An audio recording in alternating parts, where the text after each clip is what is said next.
नमस्कार फ्रेंड्स। जीवन जीने की कला, ओशो की वो किताब जो आपको रुककर ये सोचने पर मजबूर कर देती है कि आप सच में जी रहे हैं या बस दिन निकाल रहे हैं। हम में से ज्यादातर लोग लाइफ को एक रूटीन की तरह जीते हैं। सुबह उठो, काम करो, स्ट्रेस लो, फिर सो जाओ और यही साइकिल चलता रहता है। हम सोचते रहते हैं जब ये मिल जाएगा तब खुश होंगे, जब प्रॉब्लम खत्म होगी तब एंजॉय करेंगे। ओशो कहते हैं यही सबसे बड़ी गलती है। जिंदगी कोई फ्यूचर प्रोजेक्ट नहीं है, वो अभी इसी मोमेंट में हो रही है। और अगर आप अभी प्रेजेंट में नहीं हो तो चाहे आपके पास सब कुछ हो, अंदर से खालीपन रहेगा। ये किताब आपको धीरे धीरे ये समझाती है कि बट लाइफ को सिर्फ सरवाइव मत करो, उसे फील करो। हर पल में थोड़ी अवेयरनेस लाओ, अपने थॉट्स, इमोशंस और हैबिट्स को समझो। ये कोई रूल्स या स्ट्रिक्ट गाइडलाइंस देने वाली किताब नहीं है, बल्कि आपको अपने एक्सपीरियंस से सीखने के लिए इनकरेज करती है। ओशो बार बार एक सिंपल सी बात समझाते हैं, खुशी बाहर से नहीं आती, वो आपके जीने के तरीके से आती है। इस किताब में वो बताते हैं कि अगर आप खुद को एक्सेप्ट नहीं करते तो कभी पीस नहीं मिलेगी। अगर आप हर चीज को ओवरथिंक करते रहोगे तो लाइफ कॉम्प्लिकेटेड लगेगी। अगर आप छोटी छोटी चीजों को इग्नोर करोगे तो बड़ी खुशियां भी एम्प्टी लगेंगी। उनकी बातों की खासियत यह है कि वो हैवी या डिफिकल्ट नहीं लगती। कभी वो सिंपल एग्जाम्पल देते हैं, कभी थोड़ा प्लेफुल तरीके से समझाते हैं, लेकिन हर बात के पीछे एक डीप ट्रूथ होता है जो धीरे धीरे समझ आता है। अगर आपको लगता है कि लाइफ थोड़ी बोरिंग, स्ट्रेसफुल या ऑटोमेटिक हो गई है तो ये किताब एक वेकअप कॉल की तरह काम करती है। ये आपको सिखाती है प्रेजेंट में रहना, खुद के साथ कंफर्टेबल होना और बिना अननेसेसरी डर के जीना सीधी भाषा में। ये किताब आपको कोई नई लाइफ नहीं देती, बल्कि आपकी सेम लाइफ को नए नजरिए से जीना सिखाती है। इस बुक का पहला लेसन है, जिंदगी को जीना सीखो, बस काटो मत। इसका सिंपल मतलब है, लाइफ को सिर्फ दिन निकालने के लिए मत जियो, उसे सच में महसूस करो। अक्सर क्या होता है, हम या तो पास्ट में अटके रहते हैं, काश वो ऐसा होता, या फ्यूचर में भागते रहते हैं, जब ये हो जाएगा तब खुश होंगे। इस बीच जो अभी चल रहा है वो मिस हो जाता है। साइकोलॉजी में इसे माइंड वॉन्डरिंग कहते हैं। मतलब आपका दिमाग कहीं और है, बॉडी कहीं और रिसर्च बताती है कि जब माइंड वॉन्डरिंग ज्यादा होता है तो इंसान कम खुश फील करता है। अब इसे थोड़ा रियल लाइफ में समझते हैं। मान लीजिए आप अपने दोस्तों के साथ बैठे हो, सब हंस रहे हैं, बातें कर रहे हैं, लेकिन आप फोन पर स्क्रॉल कर रहे हो या दिमाग में सोच रहे हो कल का काम कैसे होगा। यहां टेक्निकली आप वहां मौजूद हो, लेकिन एक्चुअली जी नहीं रहे हो उस मोमेंट को। इस सिचुएशन में साइकोलॉजी का एक और कॉन्सेप्ट आता है, माइंडफुलनेस। मतलब जो अभी हो रहा है उसे पूरी अवेयरनेस के साथ महसूस करना। अगर उसी सिचुएशन को थोड़ा चेंज करें, आप फोन साइड में रख देते हो, दोस्त क्या बोल रहे हैं उसे ध्यान से सुनते हो, बीच बीच में हंसते हो, फील करते हो कि ये टाइम अच्छा है, तो वही मोमेंट सडनली मीनिंगफुल बन जाता है। यही है जीना। अब प्रैक्टिकल बात करते हैं कि कोई इसे अपनी लाइफ में कैसे उतारे। मान लीजिए आप रोज सुबह चाय पीते हो। नॉर्मली क्या करते हैं, या तो फोन चलाते हैं या दिमाग में प्लानिंग चलती रहती है। लेकिन अगर आप उसी चाय को थोड़ा कॉन्शियसली पियो, उसकी गर्मी फील करो, टेस्ट नोटिस करो, थोड़ा रुक कर ऐसा ही पी लो, तो ये एक सिंपल सा काम भी रिलैक्सिंग बन जाता है। साइकोलॉजी में इसे प्रेजेंट मोमेंट अवेयरनेस कहते हैं। मतलब छोटी चीजों में भी पूरी अटेंशन देना। इससे स्ट्रेस कम होता है और सेटिस्फैक्शन बढ़ता है। एक और एग्जांपल लेते हैं।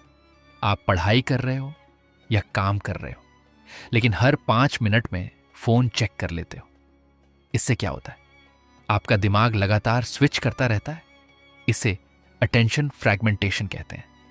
इससे काम बोरिंग भी लगता है और थकान भी ज्यादा होती है।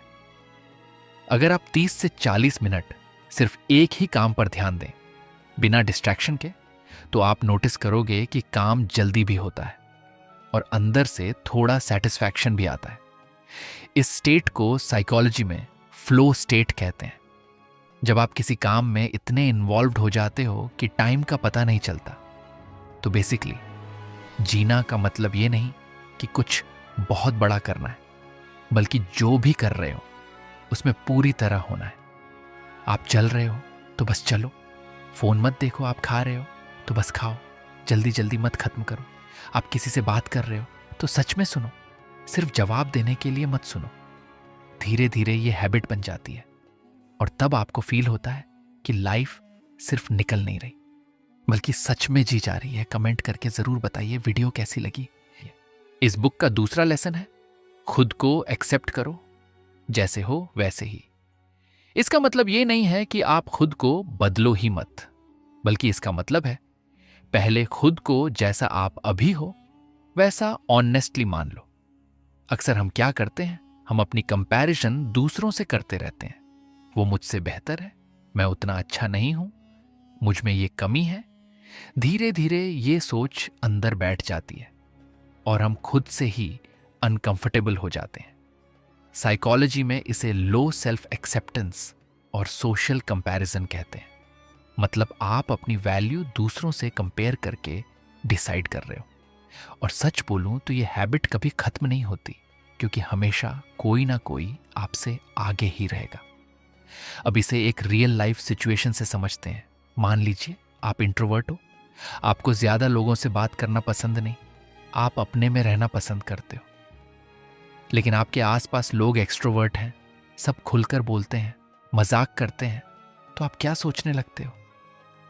यार मैं थोड़ा अजीब हूं, मुझे भी इनके जैसा बनना चाहिए। और फिर आप फोर्स करके वैसा बनने की कोशिश करते हो। लेकिन अंदर से क्या होता है? थकान, ऑकवर्डनेस और एक फीलिंग कि मैं सही नहीं हूं। यहां साइकोलॉजी का कॉन्सेप्ट आता है, सेल्फ रिजेक्शन। मतलब आप अपने नेचुरल पर्सनैलिटी को रिजेक्ट कर रहे हो। अगर आप इसी सिचुएशन को थोड़ा डिफरेंटली हैंडल करो, आप ये मान लो कि हाँ मैं इंट्रोवर्ट हूं और ये भी ठीक है। अब आप क्या करोगे? आप कम लोगों से लेकिन डीप कनेक्शन बनाओगे। आप सुनने में अच्छे बनोगे। आप अपनी एनर्जी बचाकर सही जगह यूज करोगे। इसको साइकोलॉजी में सेल्फ एक्सेप्टेंस कहते हैं। मतलब अपनी स्ट्रेंथ्स और वीकनेसेस दोनों को बिना जज किए देखना। अब प्रैक्टिकल तरीके की बात करते हैं, कैसे कोई इसे अपनी लाइफ में उतारे। मान लीजिए आपको लगता है कि मैं कॉन्फिडेंट नहीं हूं। अब आमतौर पर लोग क्या करते हैं? या तो खुद को क्रिटिसाइज करते रहते हैं, मैं बेकार हूं, या फेक कॉन्फिडेंस दिखाने की कोशिश करते हैं। लेकिन एक बेटर तरीका क्या हो सकता है? आप खुद से ऑनेस्टली बोलो, हाँ अभी मैं थोड़ा अंडर कॉन्फिडेंट हूं, लेकिन ये मेरी करंट स्टेट है, मेरी आइडेंटिटी नहीं। ये बहुत सब्टिल डिफरेंस है। मैं कॉन्फिडेंट नहीं हूं, ये लेबल है। अभी मुझ में कॉन्फिडेंस कम है, ये टेम्परेरी स्टेट है। साइकोलॉजी में इसे सेल्फ कंपैशन कहते हैं। मतलब खुद के साथ वैसे ही बिहेव करना जैसे आप अपने किसी क्लोज दोस्त के साथ करते। अगर आपको ये समरी अच्छी लग रही है तो वीडियो को लाइक, शेयर एंड सब्सक्राइब जरूर करें। इस बुक का तीसरा लेसन है, दिमाग कम दिल ज्यादा इस्तेमाल करो। इसका मतलब ये नहीं है कि दिमाग बेकार है या उसे यूज ही मत करो, बल्कि मतलब ये है कि हर चीज को ओवर थिंकिंग से मत चलाओ। कुछ चीजें फील करके भी समझी जाती हैं। हम में से ज्यादातर लोग हर छोटी चीज को इतना सोच लेते हैं कि सिंपल डिसीजन भी भारी लगने लगता है। साइकोलॉजी में इसे ओवर थिंकिंग या एनालिसिस पैरालिसिस कहते हैं। मतलब आप इतना एनालाइज करते हो कि डिसीजन लेना ही मुश्किल हो जाता है। अब एक रियल लाइफ सिचुएशन लेते हैं। मान लीजिए आपको किसी दोस्त को मैसेज करना है, सिंपल सा कैसे हो। लेकिन दिमाग क्या करता है? अगर उसने रिप्लाई नहीं किया तो कहीं उसे बुरा ना लगे, क्या लिखूं कि परफेक्ट लगे। और रिजल्ट, आप मैसेज ही नहीं करते। यहां दिमाग ओवर एक्टिव हो गया और दिल जो सिंपल कनेक्शन चाहता था वो दब गया।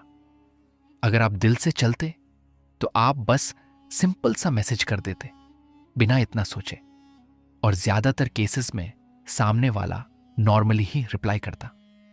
साइकोलॉजी में यहां एक कॉन्सेप्ट आता है, इमोशनल इंटेलिजेंस। मतलब अपनी फीलिंग्स को समझना और उन पर ट्रस्ट करना। दिल से जीना मतलब इंपल्सिव होना नहीं है, बल्कि अपनी इमोशंस को इग्नोर ना करना। एक और सिचुएशन लेते हैं। मान लीजिए आप कैरियर चूज कर रहे हो। दिमाग क्या बोलेगा? इसमें पैसे ज्यादा हैं, इसमें स्कोप है, लोग क्या कहेंगे। लेकिन दिल क्या बोल रहा है? मुझे ये काम जेन्युइनली पसंद है। अब अगर आप सिर्फ दिमाग से डिसीजन लेते हो तो चांसेस हैं कि आप सेफ ऑप्शन चुन लोगे, लेकिन अंदर से सेटिस्फैक्शन नहीं मिलेगा। और अगर आप सिर्फ दिल से बिना सोचे जंप कर जाते हो तो प्रैक्टिकल प्रॉब्लम्स आ सकती हैं। तो यहां बैलेंस समझना जरूरी है। लेकिन प्रॉब्लम यह है कि ज्यादातर लोग दिल को इग्नोर ही कर देते हैं। अब प्रैक्टिकल तरीके से समझते हैं कि इसे लाइफ में कैसे लाया जाए। मान लीजिए आपको कोई डिसीजन लेना है, छोटा या बड़ा। आप 2 स्टेप ट्राई करो। पहला, दिमाग से सोचो फायदे नुकसान क्या है, क्या प्रैक्टिकल है। दूसरा, थोड़ा रुक कर खुद से पूछो, इसमें मुझे अंदर से कैसा फील हो रहा है। यही है इंट्यूशन, अंदर की आवाज।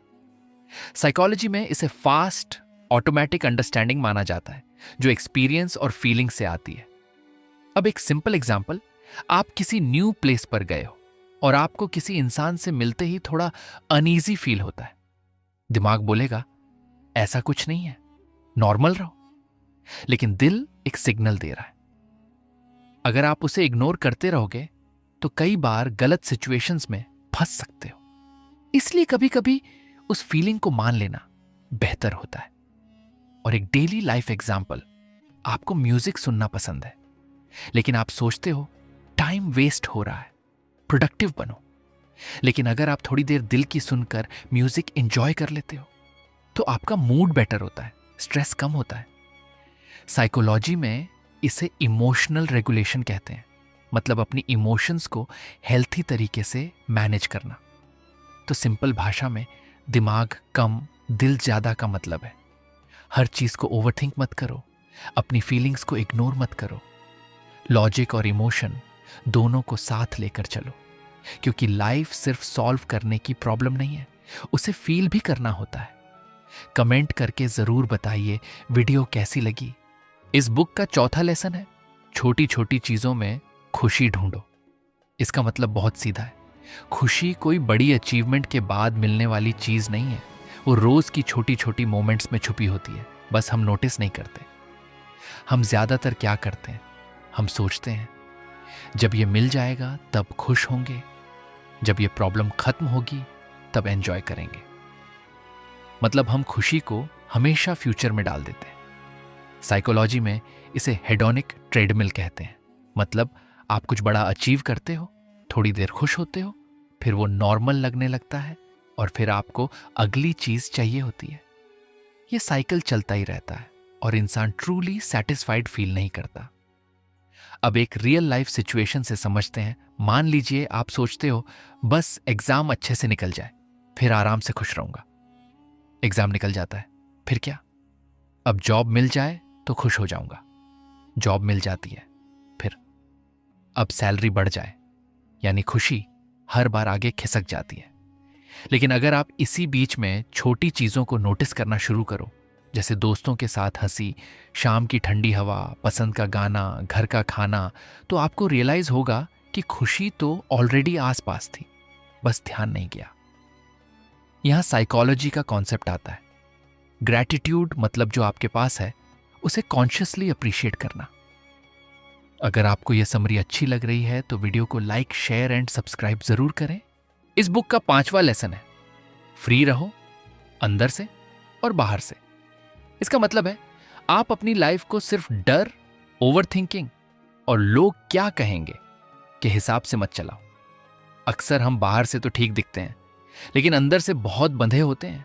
कुछ बोलना है लेकिन डर लग रहा है, कुछ ट्राई करना है लेकिन रिस्क लेने से डर रहे हैं, अपनी पसंद दबा देते हैं सिर्फ इसलिए क्योंकि लोग जज करेंगे। साइकोलॉजी में इसे फियर ऑफ जजमेंट और सेल्फ इनिबिशन कहते हैं, मतलब आप खुद ही खुद को रोक रहे हो सिर्फ इस डर से कि लोग क्या सोचेंगे। ऐसी ही ज्ञानवर्धक वीडियो के लिए चैनल को सब्सक्राइब करें और बेल आइकन दबाएं ताकि कोई भी वीडियो मिस ना हो। धन्यवाद।